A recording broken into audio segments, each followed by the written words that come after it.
सकाळी अंघोळ करून परीच्या बाप्पाने आम्हाला नेलं बाहेर. आता कुठे आहे ते तुम्हाला मी नंतर सांगेन. त्याआधी बाहेर पडल्या इथं स्वामींचं दर्शन झालं आणि आम्ही निघालो. आम्ही आलो होतो इथे सोलापुरी स्पेशल व्हेज दालचा राईस खायला. आणि इथे आल्यावरती ही मुलं एका ठिकाणी बसतील तर खरं. तर मी ह्यांच्यामुळे इथे खाल्लं नाही. मी पार्सल घेतलं आणि परीच्या पप्पानेच फक्त इथं खाल्ला. दालचा राईस खूपच छान होता. एका प्लेटमध्येच माझं पोट भरून गेलं. आणि घरी आल्यानंतर कार्तिक तर मागेच लागला होता की केक बनव म्हणून.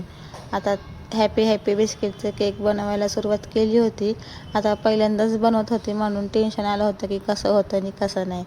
आपल्याकडे बटर पेपर जर नसेल तर साध्या पेपरला तूप किंवा बटर लावून असं घेतलं तरी चालेल. माझ्याकडे नव्हतं म्हणून मी असंच केलं. इथे केक तर झाला होता, पण डेकोरेशनसाठी माझ्याकडे काही हॅपी बर्थडेची नावं होती आणि माझ्याकडे स्टार आकाराचे हे केक शेप कटर होते. केक तसा गोलच छान वाटत होता, पण मी म्हटलं थोडंसं वेगळं आकाराचं करावं, मुलांना मज्जा वाटेल. पण नंतर असं वाटलं की आधी गोल होता ना तोच बरा होता. चला तर मग व्हिडिओ आवडल्यास लाईक करा. भेटू पुढच्या व्लॉगमध्ये. Bye bye.